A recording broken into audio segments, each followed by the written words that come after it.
The blood on the cardiac ward floor wasn't from any patient scheduled for surgery that morning. It belonged to 3 international terrorists who had stormed into St. Mary's Medical Center, expecting an easy target. 30 hostages, minimal resistance, maximum media coverage. They hadn't counted on Jessica Kane, the 23-year-old rookie nurse everyone dismissed as too young, too inexperienced, too soft for real emergency medicine. For 6 months, the staff had called her useless because she flinched at loud noises and asked too many questions. What they didn't know was that those same nervous habits were actually hypervigilance training from her previous job as a CIA black operations eliminator, where hesitation meant death and questioning everything kept assets alive. When 4 Special Forces helicopters landed 40 minutes later, the extraction team didn't ask for SWAT or the FBI. They screamed into their radios, "Where is Phantom Blade?" Hey everyone, let me know what country you're watching from in the comments. And don't forget to hit that subscribe button, because this story will leave you speechless. Jessica Kane had spent 6 months trying to convince herself that she could be normal. At 23, with auburn hair that never seemed to stay properly pinned under her nurse's cap, and green eyes that seemed too young for the things they had seen, she moved through St. Mary's Medical Center in Chicago like someone who was constantly apologizing for taking up space. The other nurses had nicknamed her Rookie because of her endless questions and her tendency to double-check everything 3 times before making any decision. What the staff saw as inexperience and anxiety was actually the result of 3 years working for a division of the CIA that didn't officially exist. Jessica had been one of 12 operatives in a program called Phantom Protocol, young agents trained to eliminate high-value targets in situations where traditional military intervention would cause international incidents. She had been declared killed in action 8 months ago during a mission in Eastern Europe that had gone catastrophically wrong. Her death carefully staged to protect her from the criminal organizations she had spent years systematically dismantling. The woman everyone called useless had actually eliminated 47 targets across 6 countries before her 23rd birthday, each kill carried out with surgical precision and 0 collateral damage. Her nervous habits, the constant questioning, the hypervigilance, the way she startled at unexpected sounds, weren't signs of weakness, but rather the survival mechanisms that had kept her alive in situations where a single mistake would mean death. Every morning, when Jessica arrived for her shift at St. Mary's, she performed the same careful ritual of appearing incompetent and overwhelmed. She would let her voice shake when speaking to attending physicians, ask obvious questions that made her seem inexperienced, and move with the uncertain gait of someone who didn't belong in a high-pressure medical environment. "Kane, for the love of God, move faster!" The voice belonged to charge nurse Margaret Holloway, a stern woman in her 50s who had been working cardiac care for 23 years and had little patience for nurses she perceived as incompetent. "Mrs. Patterson in room 314 has been calling for pain medication for 10 minutes. What exactly are you doing that's more important than patient care?" Jessica looked up from the medication cart, where she had been carefully checking dosages, not because she didn't know them, but because her CIA training had taught her that overlooking details got people killed. "I'm sorry, Nurse Holloway. I was just making sure the morphine dosage was correct for Mrs. Patterson's weight and medical history." "The dosage is correct because the doctor ordered it," Holloway snapped, stepping closer to loom over Jessica's smaller frame. "You don't need to second-guess physicians who went to medical school. You need to trust the system and do your job efficiently." Jessica felt the familiar burn of frustration. In her previous life, she had been responsible for operations that affected international security. She had made split-second decisions that saved lives and prevented wars. But here in the civilian world, she was treated like a liability because she couldn't turn off the caution and attention to detail that had once made her one of the most effective operatives in the intelligence community.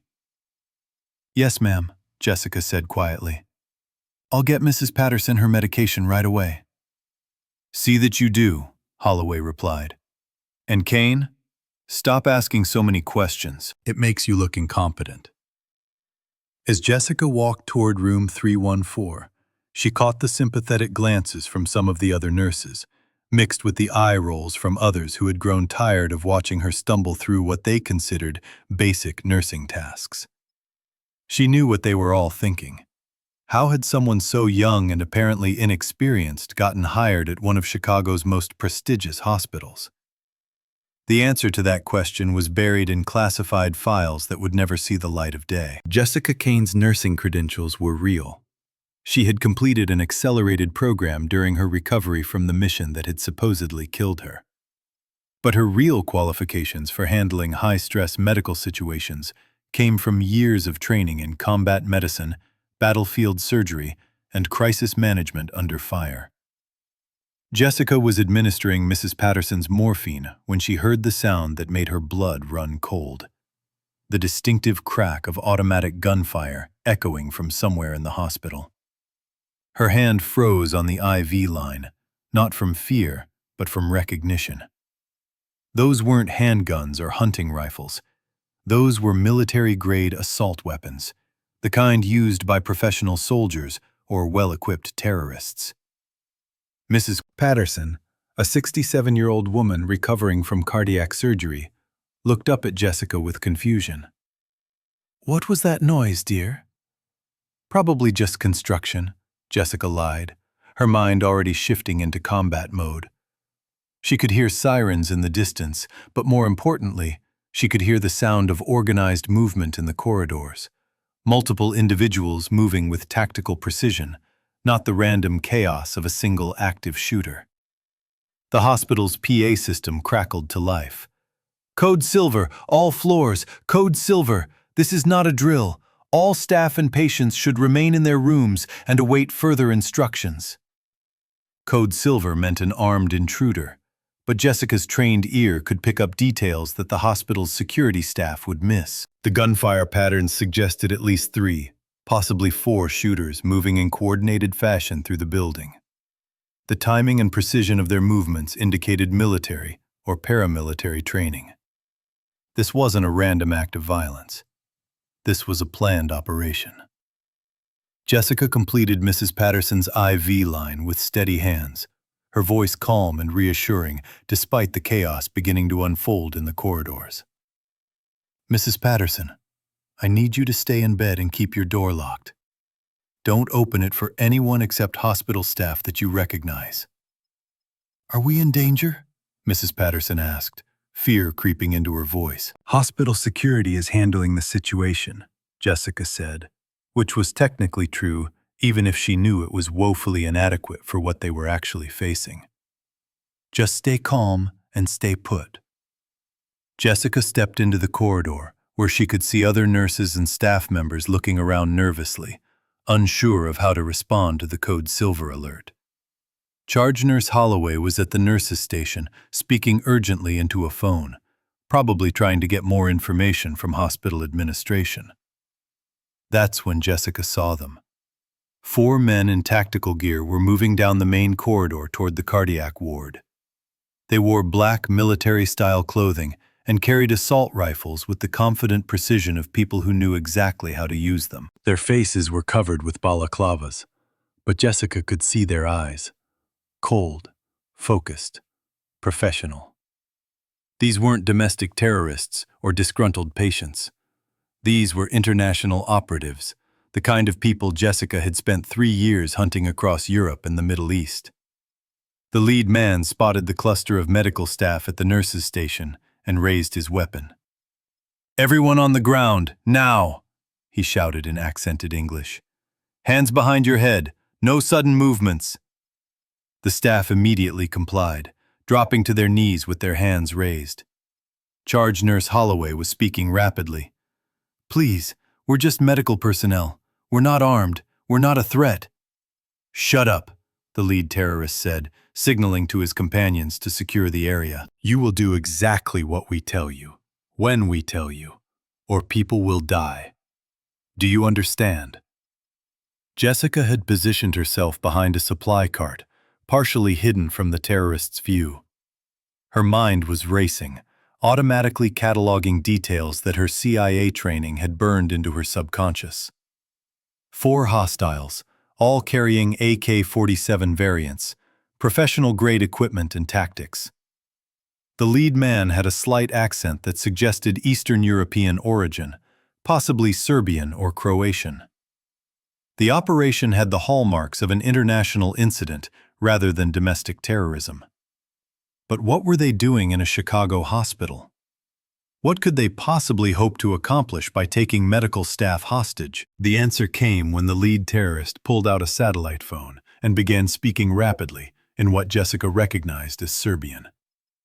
She couldn't catch every word, but she understood enough to realize that this was about more than just creating chaos. They were looking for someone specific, a patient or staff member who was currently in the hospital.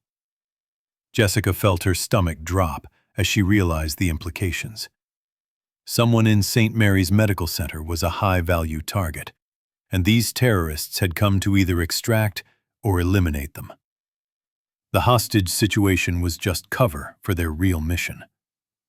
You, the lead terrorist said, pointing at Charge Nurse Holloway. How many patients are on this floor? 34, Holloway answered immediately. All cardiac patients, most of them elderly, none of them able to move quickly. We're not interested in the patients, the terrorist cut her off. We want to know about staff. How many doctors, nurses, administrators are on this floor right now? Holloway looked confused. I'm not sure. Maybe 15 staff members total on this shift. The terrorist was becoming impatient. We need a complete list of everyone on this floor, names, positions, how long they've been working here. You have 2 minutes. Jessica understood now. They weren't just looking for someone in the hospital. They were looking for someone who worked here.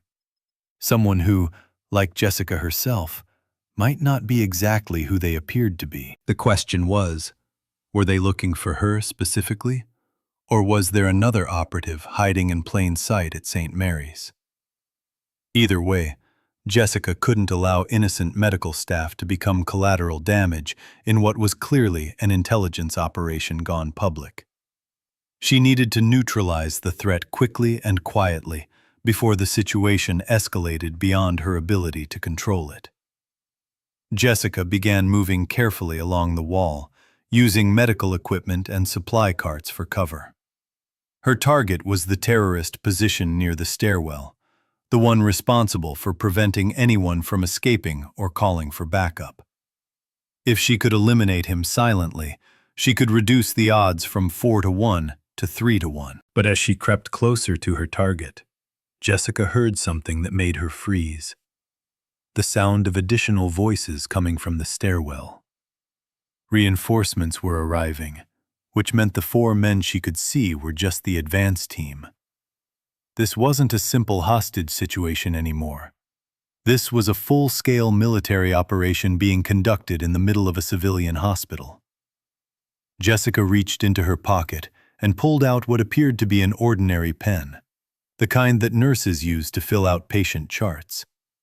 In reality, it was a specially modified tactical pen that could be used as a close combat weapon, designed to incapacitate targets silently and efficiently.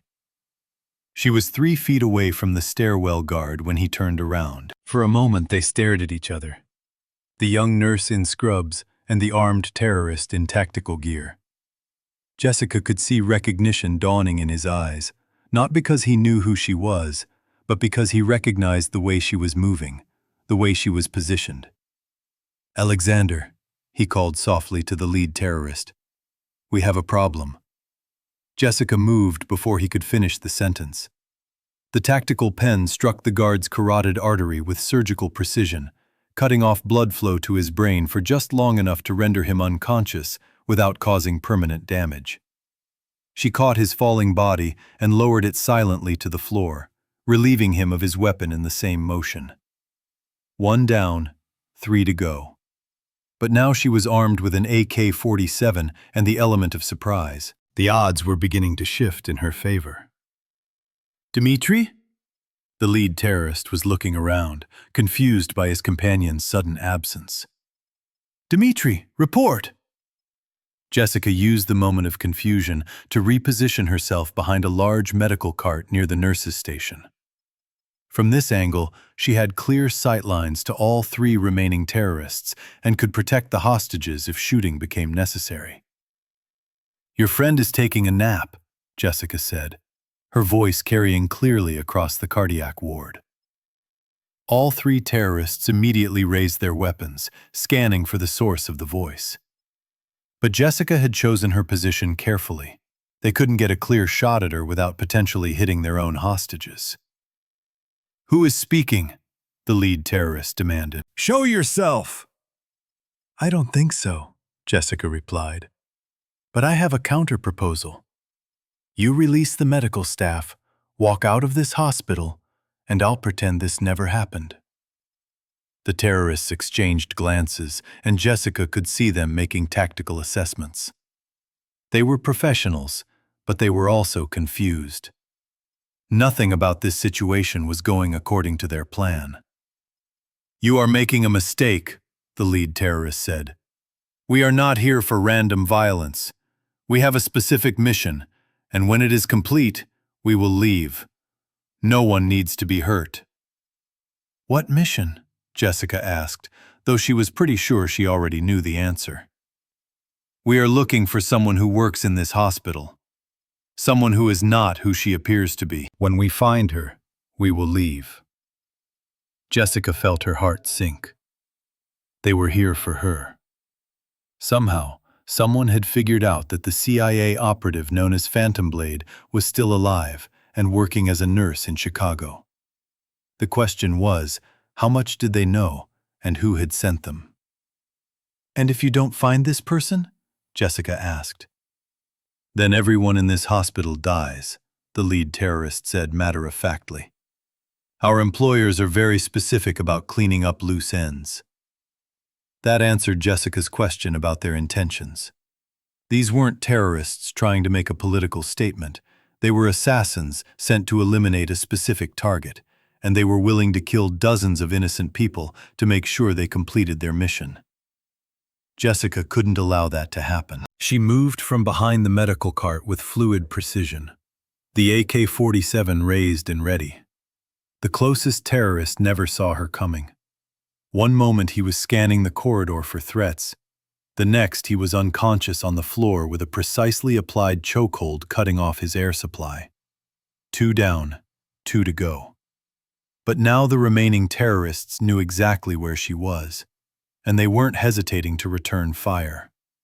Automatic gunfire erupted in the cardiac ward, bullets slamming into medical equipment and shattering windows.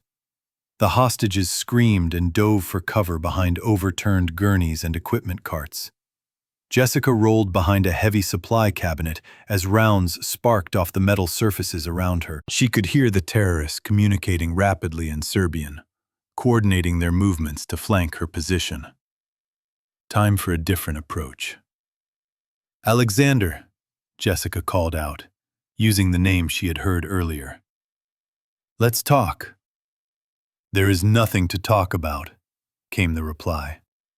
You will surrender now, or we start executing hostages. I don't think you want to do that, Jessica said calmly.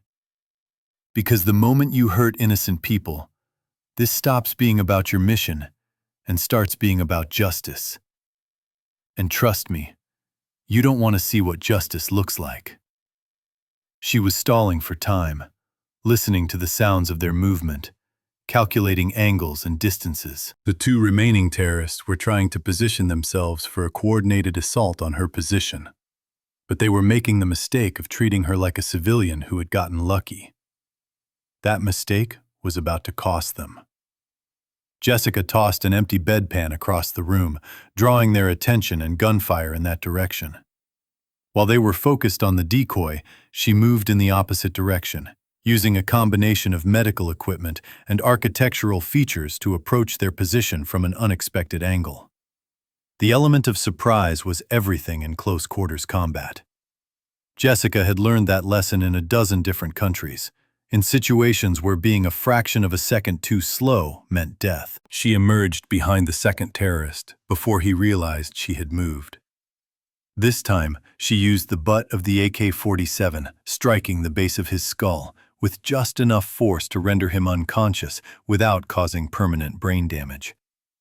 3 down, 1 to go. But Alexander, the lead terrorist, was proving more difficult to surprise.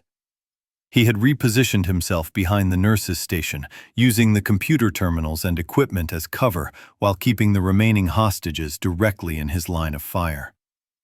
"Very impressive," Alexander called out, his accented English carrying a tone of professional respect. "You move like Spetsnaz, but you fight like American Special Forces." "Who trained you?"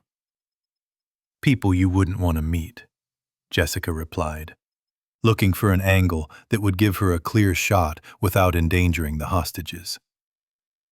"I think I know who you are now," Alexander said. "Phantom Blade. The ghost who has been eliminating our operations across 3 continents. We thought you died in Prague." "I got better," Jessica said simply. "My employers will be very pleased to know you are alive. They have been looking forward to settling accounts with you." "Who are your employers?" Jessica asked, though she suspected she already knew. There were only a handful of international criminal organizations with the resources and motivation to mount this kind of operation. "People who do not forgive," Alexander replied. "People who do not forget. You have cost them a great deal of money and many valuable associates." "Good," Jessica said. "I was hoping they took it personally." She could hear sirens approaching the hospital, Chicago PD and probably FBI tactical teams responding to the hostage situation. But they would be operating under the assumption that they were dealing with domestic terrorists, not international operatives on an assassination mission. By the time they figured out what was really happening, innocent people could die. Jessica needed to end this now. She began moving again, using a route that would take her behind Alexander's position, but required her to cross an open area where she would be visible for several seconds. It was risky, but it was the only approach that wouldn't put the hostages in the crossfire. Jessica took a deep breath, counted the 3, and made her move. Alexander was waiting for her. The burst of automatic fire caught Jessica in mid-stride, but her body armor, hidden beneath her scrubs, absorbed the impact. She rolled with the force of the bullets, using her momentum to close the distance between herself and the terrorist leader. They went down together in a tangle of limbs and weapons. Jessica's AK-47 went spinning across the floor, but she still had her tactical pen and 3 years of close combat training. Alexander was strong and well-trained, but he made the mistake of trying to overpower Jessica rather than outfight her. She used his own momentum against him, applying a joint lock that forced him to release his weapon, followed by a precise strike to a pressure point that would leave him conscious but unable to move effectively. 4 down, 0 to go, Jessica said, breathing hard as she secured Alexander's weapon. The cardiac ward fell silent except for the sound of approaching sirens. The hostages slowly emerged from behind their improvised cover, staring at the young nurse who had just eliminated 4 armed terrorists with what appeared to be minimal effort. Charge Nurse Holloway was the first to find her voice. "Kane, how did you—" "Different kind of training," Jessica said simply, checking each of the unconscious terrorists to make sure they weren't carrying hidden weapons or explosives. That's when she heard it. The distinctive sound of military helicopters approaching the hospital. Not police helicopters or medical evacuation aircraft.